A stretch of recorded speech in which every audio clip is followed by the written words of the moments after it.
to the Wine Tech Insiders Podcast, episode 19. We're going to dive into a bunch of new startups or startups that are not brand new, but have gotten in the news and are grabbing people's attention. First, I would like to welcome our insiders. We have Nick from Wine Owners, Laurie from Oushinery. Hi there. Jonathan from Bottlebooks. Hello. And of course, Seb from Troly.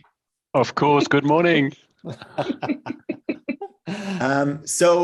Winc, which is a wine club, which really grew during the pandemic, or has grown during the pandemic, was planning to go on to the New York Stock Exchange for a valuation of $263 million. I think, Laurie, you heard that that has been delayed. Yeah, like it was announced earlier this week, and then no reason has been given, but like the going public has been delayed. So I'm personally super curious to know why. But they didn't say that it was canceled altogether. Like it's not a case of like WeWork and going SPAC or anything like that done later. It's just something delayed, like a little snafu maybe, or just like the market conviction. Who knows? Like, can't wait to hear more about that. But it is interesting for, I think, the wine industry that such a business model that is not a winery, not a wine club, and in the traditional sense of the term, right? Like they just bring different wine that they do themselves the branding of is going public. Yeah, I'm gonna let other insiders like chime in and see like what they think about that business model and that going public. Well, it's interesting. Oh, sorry, go for it, John. No, go Sam. I was going to say it's interesting that they've postponed it because ultimately, if we just leave the whole wine topic aside, as a startup, they were venture capital backed. They raised about $50 million, give or take, over a few rounds. And from what I was reading, they generated about 71 million in sales in the last year, in 2021. And so theoretically, if they were venture backed, they are geared for growth, and they need to achieve certain growth goals in order to pay back the initial investors. And if they've postponed it, they might be struggling with those goals to reach, right? They kind of don't want to give their investors what they call a down round. You really don't want to go for an IPO but not raise as much as you can. So it probably indicates that either they're not quite ready or they haven't grown, they haven't met their goals internally. So yeah, it's a story to be followed. It's very interesting because I do agree with you, Laurie. The way they're looking at trying to present a new style of wine business is rather interesting for sure. Mm-hmm. And what is interesting? Could you just dive into that? What is unique about them, Seb, from your perspective? Look, there's a number of different. There's different businesses that we've talked about before, and we'll talk about in the future. Everyone is trying to figure out a way of selling wine. Everyone is trying to figure out a way of matching wine with consumers. Everyone is trying to figure out a way of scaling the concept of discovery of a subjective product. Right? There's too much wine, there's broadly an oversupply, and we don't have an oversupply just in quantity, we also have an oversupply in number of different products. And so these guys are effectively trying to find a new way of allowing you as a consumer to discover wines you wouldn't have discovered otherwise, right? They actually did start as a wine club. Yeah, go for it, Laurie. Yeah, and they're also surfing, like I'm putting my designer hat on there, like their packaging, their branding is very hip and just like very accessible. I think they also very early had partnership with hotels in North America, I think mostly West Coast at the beginning. So they had a new way to introduce, you arrive in your room and like, oh, here is like 2 mini bottles from like Winc. Like it's just like such a unique approach. And I'm not sure they would agree, but like, I almost consider them like almost like brand incubator as well to a degree. Like they have a couple of their famous labels that like made a brand under their umbrella. Like one that comes to mind is Summer Water, which is a rosé. And this has been proven like so popular just because it's just very Instagram friendly. Summer water for a rosé is just actually freaking brilliant, Yeah. and they just kind of like almost like branched out. So I still think it's under the Winc umbrella, but like, you know what, this has so much leg. We know the public like the consumer wants it. We know retailers wants it. They kind of like, branched it out. So it's also like interesting how they have almost like a low risk to try brands, ship it, see how it's working, and then just like, push like supply more button and release it to the world. So just that's also unique to them, I think. And it's all subscription based, right? It's all a subscription. Yeah, Consumers buy a subscription, and they just keep on shipping the wine to you. But they help you discover new wines in a way that's not so much, do you like apricot or do you like green, hints of green grass and stuff. So yeah, it's a different way of trying to match your taste, your palate, and their branding is just spot on. Well, I find it interesting. It is almost like an evolution on naked wines. So it's something that never quite made it to Germany. So I only had to use it vicariously through other people, but being able to go and really drive community involvement, drive the what did they call members? Sponsors or benefactors, angels. Basically it was a wine club where the producers were recruited based on and kept based on them tailoring the wines to the feedback of the members. And this seems to be taking what I think was a very successful model and removing whatever impediments to scale remained and blowing it up, and also simplifying it at the same time, because I think it's just it is built for scale, like you said. But they had a lot of evidence out there that it should work as well. Yeah, I think Naked Wines is a very interesting parallel because of how they would source and create the wine brands for the Naked Wine platform, which was typically finding good quality winemakers and then helping them to augment their income by basically blending bulk wine or wines grown from neighboring areas to where they were into what I perceived to be a Naked Wines recipe. So a wine that was very smooth, very low in acidity, very edgeless, very accessible, very upfront in terms of the sort of the shape of the way that the kind of the wine hits the palate.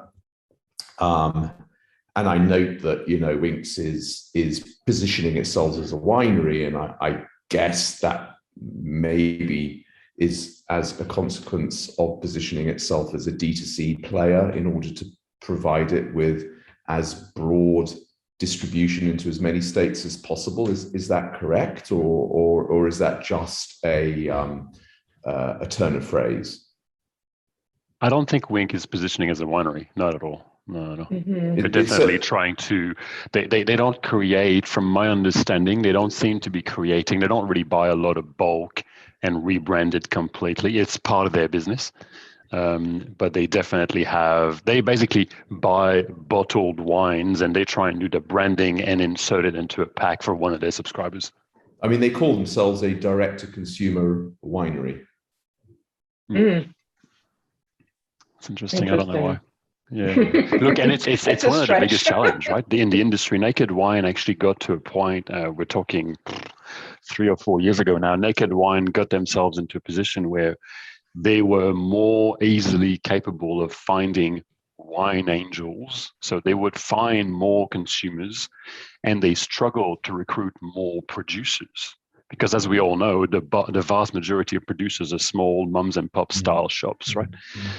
And there was a time where Naked Wine did blend or did buy bulk wine and would effectively just sell that wine under a pseudo winemaker profile.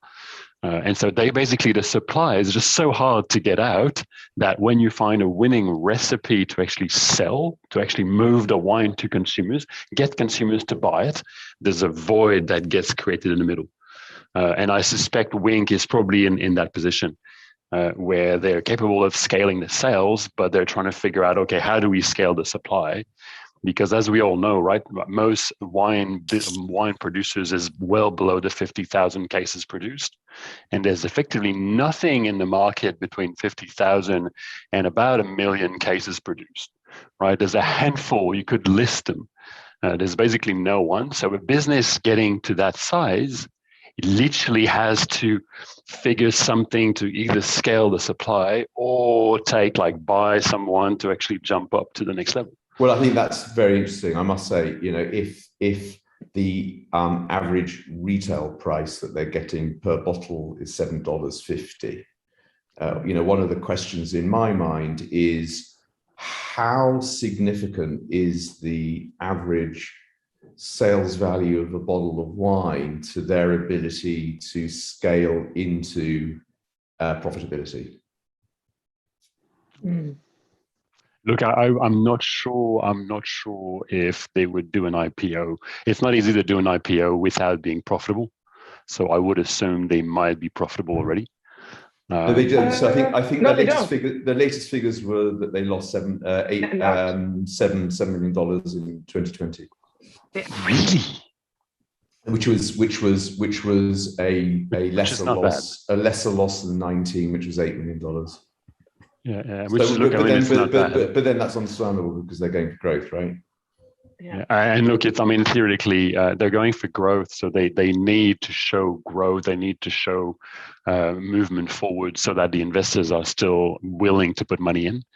The challenge is really that, like doing IPOs, what is it called? This little thing, what is it called? Uber. Doing an IPO with how many billions worth of losses. It's not straightforward to go into the public market and just say, yeah, we're losing money and we want your money to keep losing more money. You need to have a hell of a value prop. Well, I guess the losses are almost certainly down to marketing costs. And then the question is, how much does it cost to acquire a customer?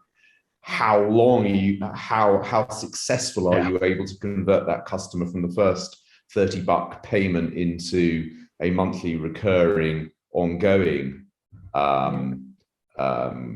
payment? How recurring therefore is your customer income, and what does the churn look like? And those presumably are key metrics of a kind of online wine SaaS business, right? Totally. It's very interesting. And as you were saying, if they're selling their bottles for $7.50 a bottle on average, it basically means they need to buy that from the producer at least half that price. And there's not a whole lot of wine that gets produced below the $3 kind of a line, right? Most wines are more expensive to produce. The bottle itself is 50 cents to $1, right? So yeah, interesting, very interesting. We'll keep an eye on it, I think. Or do you put it in a box? So there's another startup called BOXT that raised 9.3 million. Laurie, what do you think about the box concept from a design perspective? Definitely. So this box, to give a bit of visual to our listener, it's a wood box. So it's not your traditional bag in a box that sometimes look cheap, especially in the North American market. This one definitely piqued my interest. Again, it's not just the concept of having the wine not in a bottle, but in another more eco-friendly vehicle container. But it's also the profile. So all the wines are actually abstract. They're just numbers. So they just they kind of bypass altogether the idea of appellation, varietal. Their pitch, from what I read, it's not available here in Canada, so it's just North American right now. It's just to democratize and not be snobby about wine. You don't need to know about wine to discover what you like and order more of what you like. I think the play, not unlike Winc, it's also very of the moment trendy, I would say. Like, you know, they have videos of actors, actress like Eva Longoria opening the box and everything. So it's very much a bit the word of influencer and being, you know, in that world. But created by a female founder. It's only 2.5 years old. I mean, depending where you look, sometimes you read 2017, sometimes you read just, you know, a bit like 2019. So it's just interesting. 9.3 million, while not being massive, to put wine in a box is quite unique. Like, it doesn't, yeah. And again, it is a subscription model from what I understand. You tell them, I really love number 3. Can I have more of number 3, please? So it's really, like, you would think it's commoditizing, like making like cheaper wine, but apparently it is actually really good quality wine. Like, they are like kind of walking that fine line of like redefining what a wine in a box can be and can taste like. Yeah. And it becomes a conversation on the design standpoint. It's very much a conversation piece, because that's a package that, you know, the wooden box that you leave on your kitchen counter or like in your living room. And I bet you anybody that comes and visit asks, whoa, what is that? You know, and just tell me more about it. So that's also very interesting. Do you know if you keep your wooden box and they ship you a new bag, or do they ship a new box every time? I'm pretty sure it's just the bag that they ship. Yeah. Yeah, the box is compostable. Yeah, exactly. Yeah. But you wouldn't have a new box every time, right? Because I mean, they're planting a tree for every box, but it'll take 20 years before they can harvest the tree. Look, and I think what you mentioned, Laurie, there's a couple of points I want to highlight. Right, the numbers on the wine, I agree with you, is fucking hats off. It's a great idea to just say, look, let's not bother as to where it came from and what kind of a snobby fucking label is on there. The numbers is probably helping, like, most consumers feel good about not really knowing much about the product. They just kind of go, yeah, I was number 1 last time. Same as Nespresso in their capsules, right? Mm-hmm. Initially, it used to be only a few type of coffees, and you just kind of go, that's my kind of coffee. That's the one I like. I like the red one. Can I get a red one? Right? So that's really good. There's also, look, $9.5 million raised. That's a lot of money. That's Series A style money, which also means they need to have revenues to back that up. So, or it's a clear FOMO kind of like, there's 1 or 2 investors who just went, oh, this is so great. I know the founder, and we just want to back that up and help them grow. Yeah. But it means they've made some serious progress. And also, I'm just curious, you know, what you were like talking about earlier today, like that conversation with Winc is just like, and then what happened is it becomes too popular. Like, they're claiming right now, like, oh, we're kind of like, we're not your typical wine in a box. We're not, you know, like they claim themselves to be fine wine. Again, Nick, I would love for you to have a couple, and then you can tell us more about, like, you know, like, if you evaluate this as fine wine. But it's almost like, oh, like, is it going to be almost a chicken and egg, not chicken and egg, but like a problem of like, if they are too popular to match, you know, the demand of the investors, like, where do they get the juice, right? Yeah. But I think that's what's interesting about this is that they do have a strategic investor, WX Brands, on board. Yes, true. So they do have a producer in the house, which I think says a lot, or either says a lot about it and provides them, you know, the muscle. Yeah. They can get the juice. They source great wines. They make great wines. That they distribute all over the world. So they've got a good partner there. And I really can't help to think that North America is way behind when it comes to the bag-in-a-box format. I know I've said that before, like, it's already way more common in Europe.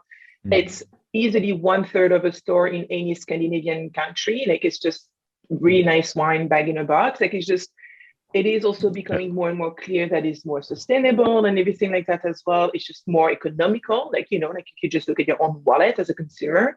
So I think that also tapping into that trend and bypassing all the preconceived notion of having only super, super cheap, bad wine in bag-in-a-box, and just like change language about what bag-in-a-box can be. And I think that's very interesting. And that attracts me, even as a regular wine consumer. Correct. And it's the same as we talked before in the previous podcast. We talked about packaging, right? And how the consumers are demanding a different package for wine, either being a can or something else. And I think that just hits straight onto it hits the nail, the head on the nail. It hits the nail on the head.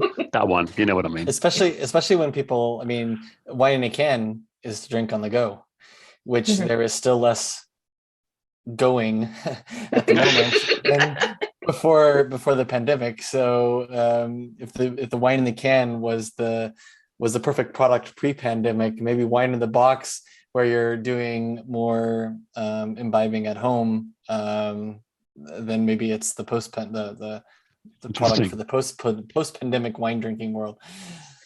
Nick, would you ever lower yourself to buy wine in a box? Sure.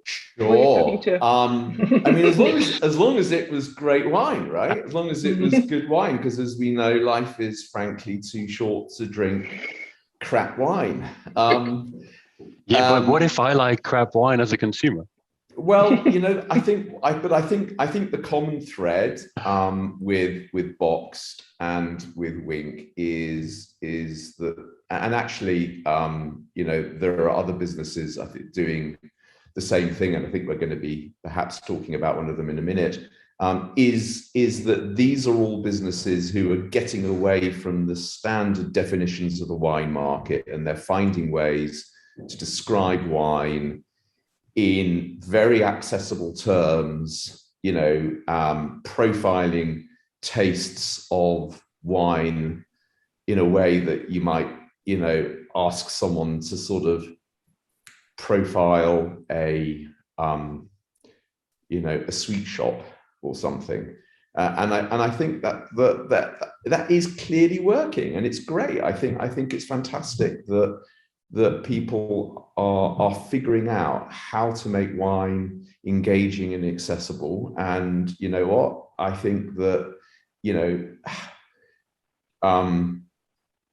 for a lot of people, that's brilliant, and that's where they're going to end up. And for other people, it's a point of access to getting into it a bit more, and maybe ending up, with a slightly different product on their table. But anything that brings people in and generates a degree of enthusiasm and talking point around wine is good.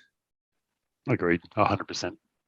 Well, and Nick, that other company you're talking about is Pix, and so we'll talk a little bit about that. Pix is the brainchild of Paul Mabray, and Paul has been around the wine industry for a while, in direct to consumer, an American guy, and he's assembled quite a notable team of people to build the Pix platform, and kind of inside the industry has gotten a little bit of buzz, at least some notoriety.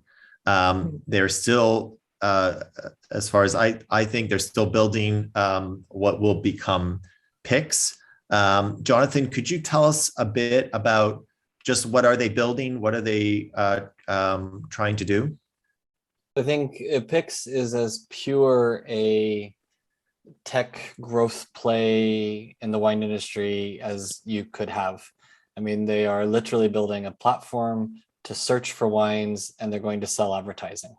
And it's through and through a pure a pure tech play. And that's what they have to prove is can they get the audience? How much is it going to cost them? And once they start charging the producers and the importers and the retailers for marketing, are they able to deliver that value back to them? So I think that's the story behind every tech startup, a platform startup like they're doing, and that's what they're well underway in getting their beta out. It's now public beta, and they're driving a lot of visibility. I think it was really smart to go and develop content. I think 750 proved that a content strategy. I mean, I think they're one of the first big wine tech businesses to really push a content strategy as how you drive engagement and drive your audience, and that they took a page right out of their book. And so yeah, now it's they just have to keep delivering. Seb, what do you think?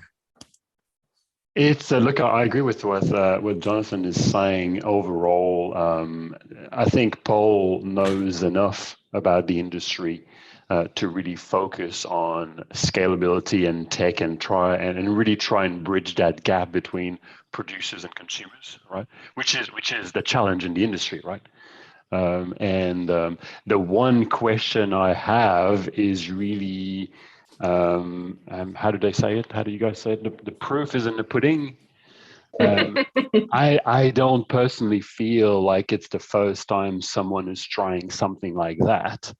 And look, there's a reason why BOXT raised $9 million and Pix didn't raise $9 million, right? And ultimately, I'm really looking forward to seeing, okay, how are they going to think laterally? How are they going to think outside of the box, pun not intended?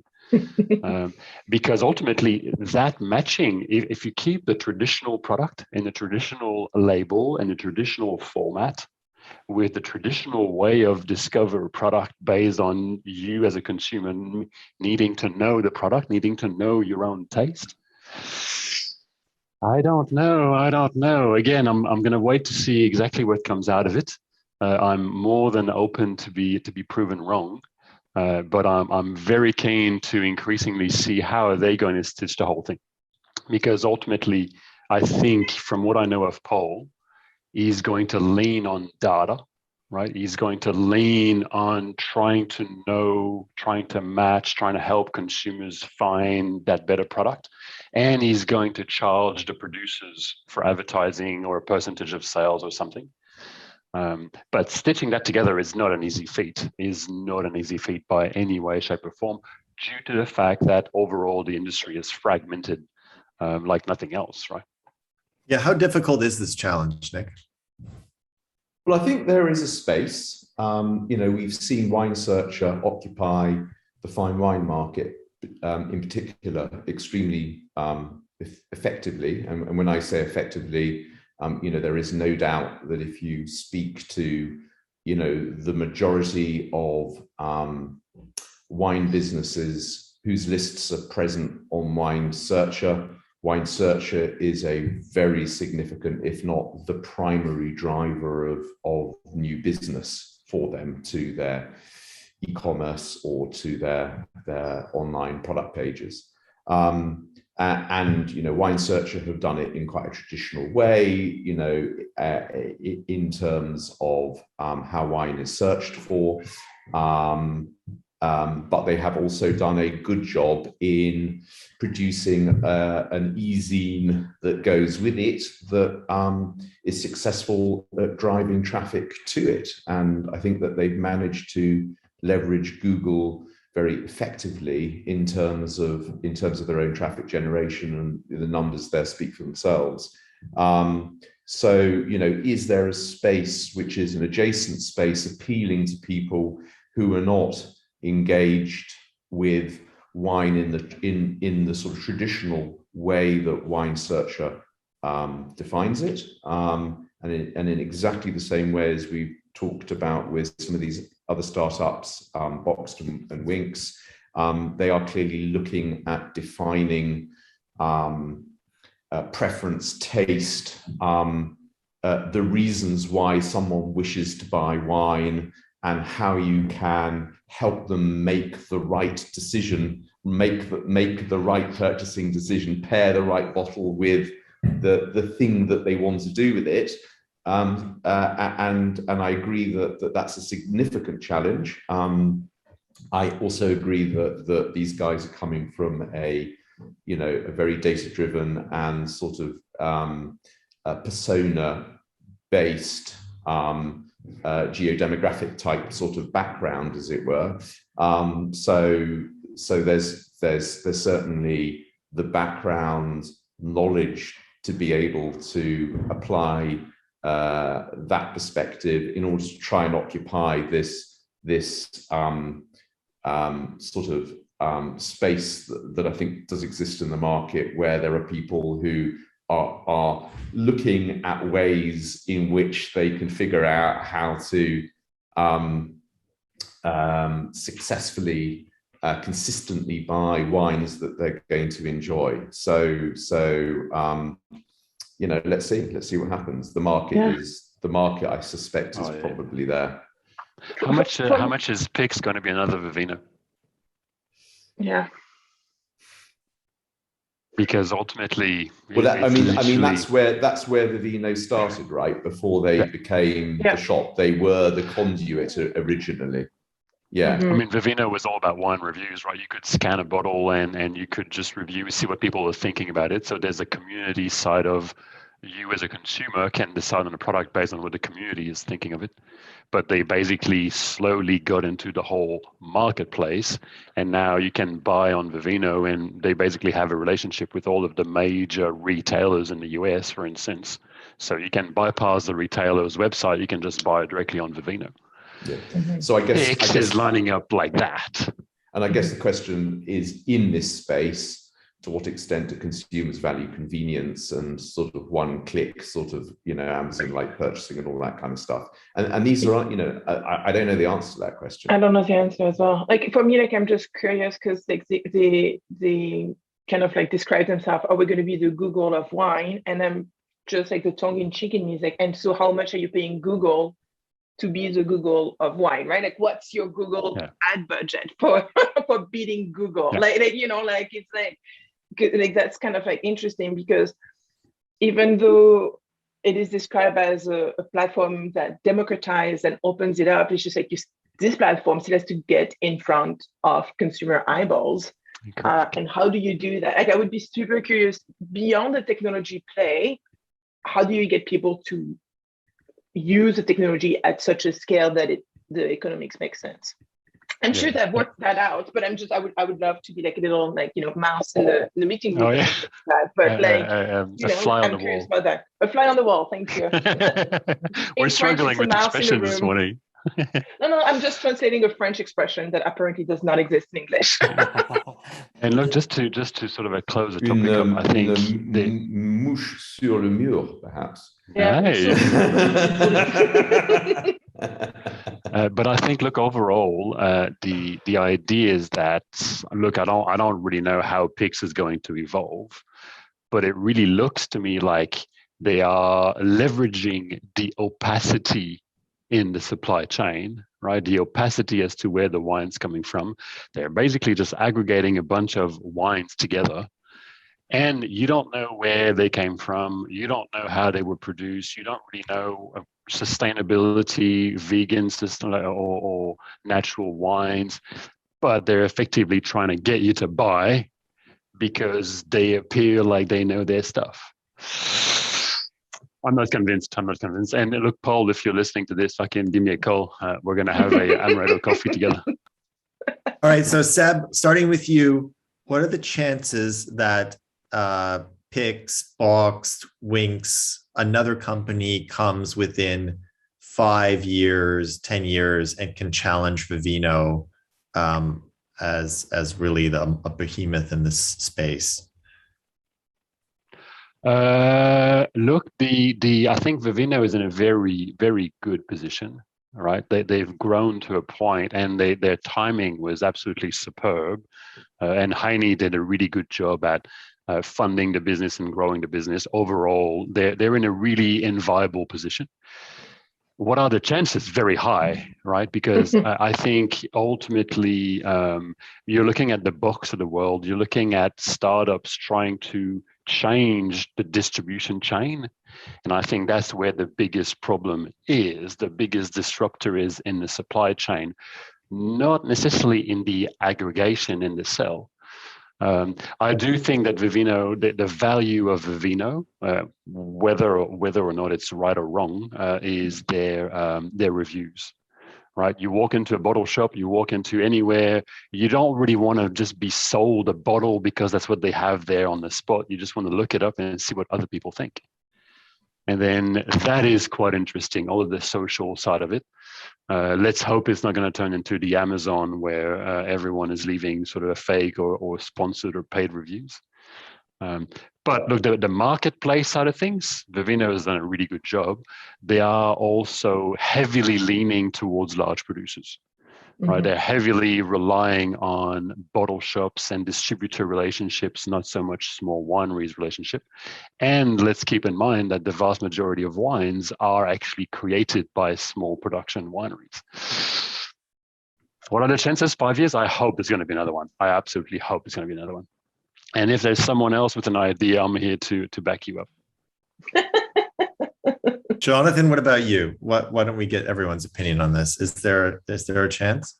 Well, I think they're big. They've reached critical mass. They're profitable, which is in the wine industry doing something like that. It's very difficult to reach profitability when you're trying to scale that sort of a business. And they've delivered on that. I think it's going to take a couple missteps for somebody to catch up with them in the next 5 years. And if they stay on top of trends and adapt, they've got, when you have a war chest of cash and you're delivering results for people and they're happy with your service, it may only be a segment of the market, but it's a very profitable segment of the market, and everybody else is going to be going for the crumbs that are much more difficult. And so they have really, I think they're going to have to make a few mistakes to make it easy for somebody to come and displace them in the near future. Laurie?